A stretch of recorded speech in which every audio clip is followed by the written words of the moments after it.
Good morning, students. Today we are going to explain topic staffing process of 12th commerce. तो देखते हैं staffing process क्या है। Staffing process है कि स्टाफिंग करने के लिए हमें कौन कौन से स्टेप्स जो लिए जाते हैं। ठीक है, तो सबसे पहले है इसमें एस्टिमेटिंग मैन पावर रिक्वायरमेंट, यानी कि सबसे पहले हम ये देखेंगे कि हमें टोटल कितने एम्प्लॉय चाहिए और कितने प्रकार के एम्प्लॉय चाहिए। तो इस हेडिंग का जो मेन फंक्शन है इस प्रोसेस का वो है find out number and type of employees. ठीक है, ये हमें देखना होता है। अब नंबर तो टोटल देखेंगे, टोटल कितने एम्प्लॉय। टाइप से मतलब है कि क्वालिफिकेशन के अकॉर्डिंग, एक्सपीरियंस के, एजुकेशनल बैकग्राउंड के अकॉर्डिंग हमें कितने एम्प्लॉय चाहिए। हमें इंजीनियर कितने चाहिए, हमें अकाउंटेंट कितने चाहिए, हमें मैनेजर कितने चाहिए। ये होता है टाइप्स ऑफ एम्प्लॉय। दूसरी बात, जब हम अपॉइंट करने जा रहे हैं एम्प्लॉयज को तो हम ये देखेंगे कि हमें जो अपॉइंट करने हैं वो बैकवर्ड क्लास से हमें कितने लेने हैं, हमें वुमेन कितने लेनी है, हमें माइनॉरिटी कितने लेनी है। ये मैंने आप इसके मेन पॉइंट्स आपको बता दिए हैं। तो देखें, staffing process begins with the estimation of manpower requirement. Manpower requirement से शुरू होती है, which means finding out number and type of employees needed by the organisation in future. कि फ्यूचर में उसे कितने नंबर्स के एम्प्लॉय चाहिए, टोटल कितने टाइप्स के चाहिए। Man power requirement is not only find out number of people needed but also the type of people. मतलब जो मैन पावर रिक्वायरमेंट का मतलब केवल नंबर ही पता करनी, बल्कि ये भी मालूम करना होता है कितने टाइप के एम्प्लॉय चाहिए। टाइप से मतलब type means what should be the qualification, educational background of people whom we need to appoint. तो यहाँ पर टाइप से मतलब जिनके क्वालिफिकेशन, एजुकेशनल बैकग्राउंड से मतलब है जिनकी हमें जिन्हें हमें अपॉइंट करने की आवश्यकता है। While assessing the type of manpower requirement company should make policy. Company policy रखती है regarding number of employees. Number of employees के संबंध में पॉलिसी रखती है कि जो उसे एम्प्लॉयज अपॉइंट करने हैं बैकवर्ड क्लासेस से कितने करने हैं, वुमेन फोर्स जो है कितनी लेनी है, माइनॉरिटी हमें कितनी लेनी है। दूसरी बात, जब हम मैन पावर का अनुमान लगा रहे हैं तो उसके अंदर हमें थ्री पॉइंट्स को देखना होता है। फर्स्ट पॉइंट है वर्कलोड एनालिसिस, दूसरा वर्क फोर्स एनालिसिस और कंपैरिजन। जो वर्कलोड है, वर्कलोड में हमें ये देखना होता है कि हमारे पास जो exist this requires finding number and type of employees required to perform various job designs in the organisation structure. कि जो ऑर्गेनाइजेशनल स्ट्रक्चर है उसे काम करने के लिए जो है हमें जो है कितने नंबर और कितने जो टाइप्स की एम्प्लॉयज की रिक्वायरमेंट है। उसके बाद है वर्क फोर्स। वर्क फोर्स में ये देखते हैं it means analysing existing work force. कि जो हमारे पास एग्जिस्टिंग वर्क फोर्स है, मतलब जितने एम्प्लॉयज जो हमारे पास काम कर रहे हैं ऑलरेडी, और जो पहले से काम कर रहे हैं, occupying the job positions, how many of them are overburden and underburden. मतलब उनके पास ओवरबर्डन या अंडरबर्डन तो नहीं है। मतलब अगर हमारे पास एम्प्लॉयज कम है, अगर हमारे पास एम्प्लॉयज कम है तो हमारे पास बर्डन ज्यादा है एम्प्लॉयज के पास। ठीक है, और अगर एम्प्लॉयज ज्यादा हैं और वर्क कम है तो फिर अंडरबर्डन है। ठीक है, तो फिर हम कंपैरिजन करते हैं। After doing the workload analysis and workforce analysis the compares both axis of workload. अगर वर्कलोड ज़्यादा है, मतलब हमारे पास जो एम्प्लॉयज हैं वो तो कम है लेकिन उनके पास वर्कलोड ज़्यादा है, तो इसका मतलब है अंडर स्टाफिंग है। तो यानी कि हमें जो है स्टाफिंग की और नीड है and you need to appoint more people. तो अगर वर्कलोड ज़्यादा है, वर्क फोर्स कम है, तो तुम्हें और ज़्यादा एम्प्लॉयज अपॉइंट करने की रिक्वायरमेंट है। Whereas excess of workforce, अगर वर्क फोर्स जो है, अगर वर्क फोर्स आपके पास ज़्यादा है तो indicate over work, over staffing. तो फिर आपके पास ओवर स्टाफिंग है, फिर यू नीड टू रिमूव और ट्रांसफर सम एम्प्लॉय एल्सवेयर। मतलब अगर आपके पास वर्क फोर्स ज़्यादा है, वर्कलोड कम है, तो फिर आप एम्प्लॉयज को ट्रांसफर करेंगे या जो है उन्हें हटाएंगे। ठीक है, क्योंकि ज़्यादा जो एम्प्लॉयज होंगे फिर वो काम नहीं करेंगे। ठीक है, वो जो है अनडिजायरेबल थिंग करेंगे, और अगर कम एम्प्लॉयज होंगे तो उनके पास बर्डन ज़्यादा होगा। इसके बाद है रिक्रूटमेंट। रिक्रूटमेंट का मीन्स क्या होता है? रिक्रूटमेंट का मीन्स है कि जो आपके पास जो जॉब है उनको फील करने के लिए, उन पे अप्लाई करने के लिए ज्यादा से ज्यादा लोगों को प्रेरित करना, वो होता है रिक्रूटमेंट। ठीक है, जैसे सपोज करो हमारे पास 10 पोस्ट हैं, तो हम रिक्रूटमेंट निकालेंगे, ज्यादा से ज्यादा लोगों को अप्लाई करने के लिए इंड्यूस प्रेरित करेंगे। उससे बेनिफिट होगा कि हमें फिर जो अच्छे व्यक्ति मिलेंगे, हमारे पास चॉइस ज्यादा होगी। ठीक है, ये है रिक्रूटमेंट का मीन्स। ठीक है, जैसे कि आपने सुना होगा आर्मी की भर्ती चल रही है, तो भर्ती में तो बहुत सारे कैंडिडेट लिए जाते हैं। ठीक है, लेकिन सिलेक्शन तो बहुत कम का हो पाता है, तो इसलिए लेते हैं जिससे कि उनमें से वो बेस्ट से बेस्ट कैंडिडेट सेलेक्ट कर सकें। तो देखते हैं, it refer the process of inducing of people to apply for the job in the organisation. तो इसका मीन्स ये है, जो रिक्रूटमेंट है वह जॉब में अप्लाई करने के लिए लोगों को प्रेरित करना है, लोगों को उत्तेजित करना है, इंड्यूस करना है। ठीक है, after assessing the number and type of employ required, the managers tries that more and more people should apply for the job so that the organization can get more choice and select better candidate। आपने पहले process में जो है उसमें number और type of employ देख लिए थे, अब दूसरे में हमें ये देखना है कि हमें जो है ज्यादा जो है मोर चॉइस मिल सके, सेलेक्ट ज्यादा कर सके, तो उसके लिए रिक्रूटमेंट होती है। ठीक है, if we can fulfil the requirement from inside.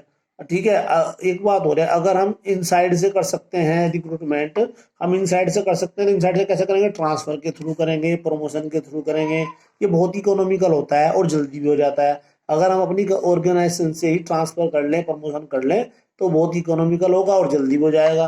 But generally organisation has to fill its recruitment from outside. लेकिन जो जनरली जो ऑर्गेनाइजेशन है वह ऑर्गेनाइजेशन के बाहर से ही फिल करती है। ठीक है ना, तो to recruitment from outside organisations contact various placement consultant. तो जब बाहर से फील करना है तो प्लेसमेंट कंसल्टेंट से कॉन्टैक्ट करेगी, एम्प्लॉयमेंट एक्सचेंज से करेगी, कॉन्टैक्ट से करेगी, इनसे कॉन्टैक्ट करेगी, तो जिससे बाहर से कैंडिडेट मिल जाते हैं। But the most common way to recruit fresh talent is through advertisement. लेकिन जो है मेन जो है एडवर्टीजमेंट होता है। The company advertise in newspaper में एडवर्टाइजमेंट करेगी, जिससे जॉब सीकर्स जो हैं एडवर्टाइजमेंट के लिए अप्लाई करेंगे। ठीक है ना, उसके बाद है सिलेक्शन। तो सिलेक्शन में क्या होता है, सिलेक्शन में जो है हमें जो है मोस्ट सुटेबल कैंडिडेट को चूज करना होता है वैकेंट जॉब को फिल करने के लिए, यही सिलेक्शन का मीन्स है। और जो सिलेक्शन में जो है प्रोसेस क्या होती है, टेस्ट, इंटरव्यू। लेकिन सिलेक्शन को जो है हम नेगेटिव प्रोसेस बोलते हैं। नेगेटिव प्रोसेस इसलिए बोलते हैं क्योंकि सिलेक्टेड कैंडिडेट कम होते हैं, रिजेक्टेड कैंडिडेट ज्यादा होते हैं।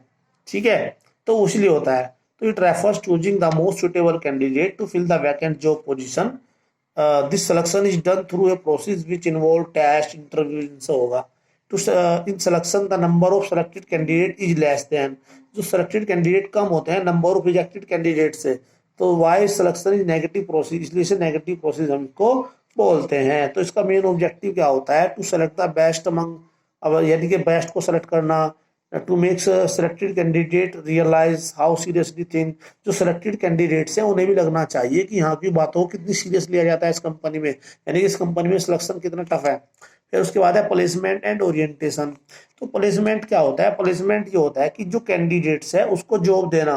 तो placement refers to occupying of post by the candidate. मतलब प्लेसमेंट का मतलब है कैंडिडेट के द्वारा जॉब को लेना, जॉब को ग्रहण करना, अधिकार में लेना, फॉर विच इज सेलेक्ट, जिसके लिए उसे सेलेक्ट किया गया, ये होता है प्लेसमेंट। कहते हैं उसका प्लेसमेंट हो गया, यानी कि उसे वो जॉब मिल गई। After selection the employ is given appointment letter. जब सिलेक्शन हो जाएगा तो फिर इसको अपॉइंटमेंट लेटर दे दिया जाएगा। And he asked to occupy the vacant job position, उसे वैकेंट जॉब पोजीशन को फिल करने के लिए कहा जाएगा। एक होता है ओरिएंटेशन। ओरिएंटेशन का मतलब क्या होता है, उसका मतलब है introduction of new employees to existing employ, यानी कि जब नए एम्प्लॉयज को पुराने एम्प्लॉयज से उसका इंट्रोडक्शन किया जाता है, उसको हम ओरिएंटेशन बोलते हैं। तो orientation refers to introduction of new employees to the existing employees. अच्छा, जो बिग ऑर्गेनाइजेशन है वहां पर तो एक ओरिएंटेशन प्रोग्राम चलता है अलग से। ठीक है, काफी बड़ा प्रोग्राम होता है, इसमें इंट्रोडक्शन कराते हैं। लेकिन जहाँ पे स्मॉल ऑर्गेनाइजेशन है वहां पर तो जो सुपीरियर है, कोई जो एक मैनेजर है, वही जो इंट्रोड्यूस करा देता है कि हमारे एम्प्लॉयज हैं, हमारे न्यू एम्प्लॉयज हैं। ठीक है, होता है। उसके बाद है training and development. Training and development, तो ट्रेनिंग और डेवलपमेंट जो है कैंडिडेट्स को मोटिवेट कराने के लिए की जाती है। ठीक है, जिससे कि अपने काम को सही तरीके से कर सके। ठीक है, और फिर वो टॉप लेवल पर भी पहुंच सके। तो to improve the competence to improve the competence of employees and to motivate them, it is necessary to provide training and development. मतलब employees को motivate करने के लिए training और development opportunities होती हैं for employees so that they can reach to top, ताकि वो top तक पहुंच सके and keep improving their skill, और अपनी जो स्किल है उसे improve करते रहें. ऑर्गेनाइजेशन में have in house training centre भी अरेंज करती है. सम इंस्टीट्यूशन टू प्रोवाइड ट्रेनिंग, कभी कभी जो है कुछ इंस्टीट्यूट जो है एम्प्लॉयज को ट्रेनिंग प्रोवाइड कराते हैं जिससे कि वो अपने इस काम में उनकी स्किलनेस बढ़ जाए. ठीक है. Training and development not only motivate employees, वो केवल नए एम्प्लॉयज को मोटिवेट करता है but these improve efficiency of work also, बल्कि उनकी एफिशिएंसी को भी बढ़ाता है. ठीक है. अब देखिए, जहां पर जो है छोटी ऑर्गेनाइजेशन है तो वहां पर तो मैनेजर ही स्टाफिंग का काम कर लेता है, लेकिन जो यहाँ पर बिग ऑर्गेनाइजेशन है उसके लिए अलग से डिपार्टमेंट होता है जिसको ह्यूमन रिसोर्स डिपार्टमेंट बोलते हैं, और वही जो है काम करता है. ठीक है. तो अगर जो है ह्यूमन, तो फिर क्या होगा इसमें, ये स्टेप होंगे. Small organisation in which there is no human resource department, जहां पर ह्यूमन रिसोर्स डिपार्टमेंट नहीं है, इंक्लूड द फॉलोइंग स्टेप्स. अगर ह्यूमन रिसोर्स डिपार्टमेंट है सारा काम वो कर लेता है, अगर ह्यूमन रिसोर्स डिपार्टमेंट नहीं है तो फिर स्टाफिंग की प्रोसेस में कुछ ये स्टेप भी होते हैं. ठीक है. परफॉर्मेंस अप्रेजल, इसका मतलब है काम के आधार पर जो है उनका वैल्यूएशन किया जाता है कि कौन सा एम्प्लॉय किस तरह का वर्क करता है. फीडबैक रिपोर्ट तैयार की जाती है और उस फीडबैक रिपोर्ट के बेस पर ही उनका प्रमोशन किया जाता है. ठीक है ना. तो after taking training and performing the job for some times there need that employee performance must be evaluated, जो एम्प्लॉय की जो परफॉर्मेंस है उसका मूल्यांकन किया जाता है. Performance appraisal refers to evaluating the performance of employees against some standard, कुछ स्टैंडर्ड होते हैं उसके आधार पर जो है उनकी जो है वो परफॉर्मेंस का अप्रेजल करते हैं. ठीक है. Standards are made known to employees in advance, जो स्टैंडर्ड है वो एम्प्लॉयज को एडवांस में ही बता दे जाते हैं.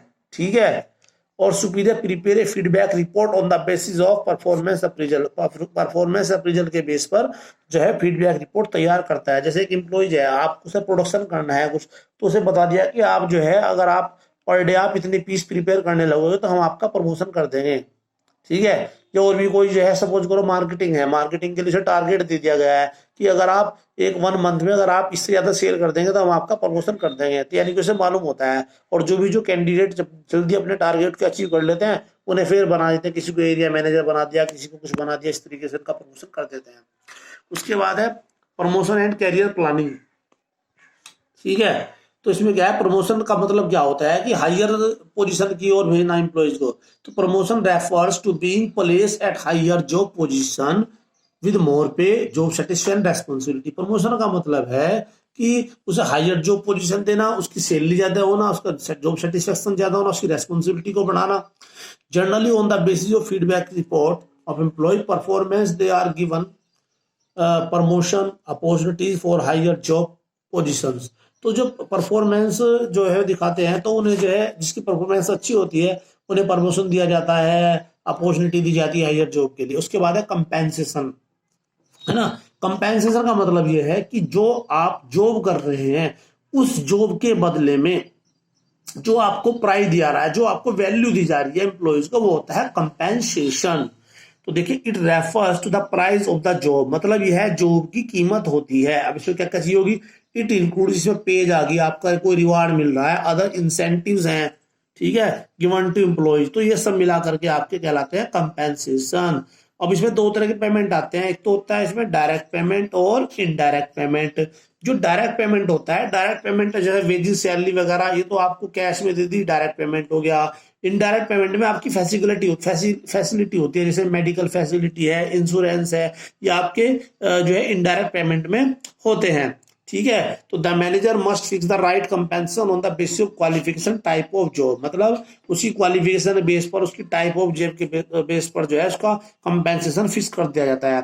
तो ये 2 तरीके से पेमेंट होता है आपका, डायरेक्ट फाइनेंशियल पेमेंट, तो टाइम बेस्ड पेमेंट और परफॉर्मेंस बेस्ड पेमेंट. जो टाइम बेस्ड पेमेंट में क्या हो, सैलरी होती है, और सैलरी और वेजेस होगी, वो कैसे मिलेगी, टाइम बेस्ड यानी कि डेली मिलेगी, वीकली मिलेगी, मंथली मिलेगी, या कैसे मिलेगी, या ईयरली उसका पैकेज होगा. तो ये होता है टाइम बेस. एक होता है परफॉर्मेंस बेस. परफॉर्मेंस बेस में क्या होता है कि जितना काम करेगा उसके अकॉर्डिंग, यानी सपोज करो कितने पीस बनाएगा, कितना प्रोडक्शन करेगा, कितनी सेल करेगा, उसके बेस पर उसकी जो है कंपेंसेशन होता है। तो under this method the payment is made to employees on the basis of number of pieces units produce by the employ. एक एम्प्लॉयज है, सपोज करो वो 10 यूनिट प्रोड्यूस करता है तो उसे 12 रुपीज देते हैं, है ना।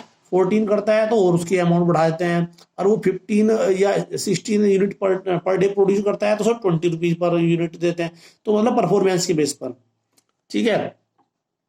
सम pay plans use time based payment in combinations, ठीक है। सम इंसेंटिव्स, है ना, कुछ इंसेंटिव देते हैं जैसे सच एज बोनस, कमीशन वगैरह, इस तरीके से, ठीक है। Organisation must consider various factor before fixing the compensation. तो जब किसी इंप्लॉइज का कंपेंसेशन फिक्स किया जाता है, मतलब सैलरी वगैरह जो उसे फैसिलिटी है जब फिक्स की जाती है तो उसमें किस चीज को ध्यान में रखा जाता है, ये है जैसे कि लेबर लॉ, यानी कि लेबर लॉ के क्या नियम है कि लेबर लॉ के अकॉर्डिंग किसको मिनिमम इतनी सैलरी मिलनी चाहिए, मिनिमम इतनी वेजेस मिलनी चाहिए, minimum wages payment, minimum wages payment act क्या है, उससे कम आप वेजेस नहीं दे सकते हैं। यूनियन की कोई पॉलिसी है, कोई हमारे कॉम्पिटिटर है, हमारे कॉम्पिटिटर की पॉलिसी क्या है, हमारे कॉम्पिटिटर किस तरह की सैलरी दे रहे हैं, तो इस तरह की इन सब बातों को ध्यान रखते हुए कंपेंसेशन फिक्स किया जाता है। तो ये आपकी जो स्टाफिंग प्रोसेस होगी, ओके, ठीक है। एक बार शॉर्ट में देखते हैं। तो स्टाफिंग सबसे पहले एस्टिमेटिंग मैन पावर रिक्वायरमेंट, इसमें क्या था, नंबर ऑफ एम्प्लॉयज और type of employees. Number of employees, total employees कितना चाहिए, टाइप ऑफ एम्प्लॉयज से मतलब है उनकी क्वालिफिकेशन के अकॉर्डिंग और एजुकेशनल बैकग्राउंड के अकॉर्डिंग। फिर इसमें वर्कलोड और वर्कफोर्स था हमारा, ठीक है। तो वर्कलोड में अगर वर्कलोड ज्यादा है, वर्कफोर्स कम है, तो हमें जो है कैंडिडेट्स को अपॉइंट करना चाहिए और कैंडिडेट की नीड है हमें, ठीक है। और अगर वर्कफोर्स ज्यादा है, वर्कलोड कम है, तो फिर कैंडिडेट्स को रिमूव करते हैं, उनका ट्रांसफर करते हैं। रिक्रूटमेंट क्या होता है कि जॉब के लिए लोगों को अप्लाई करने के लिए इंड्यूस करना, उन्हें प्रेरित करना, जिससे ज्यादा कैंडिडेट आ सकें। इसका बेनिफिट ये होता है कि जिससे उन्हें सिलेक्शन में फैसिलिटी मिल सके और बेस्ट कैंडिडेट वो इजीली सेलेक्ट कर सके। और वो जो है इसके लिए जो है जो किससे करेंगे, प्लेसमेंट कंसल्टेंट से, एम्प्लॉयमेंट एक्सचेंज से जो है कॉन्टैक्ट करेंगे, एडवर्टीजमेंट के थ्रू सबसे अच्छा एडवर्टीजमेंट माना जाता है।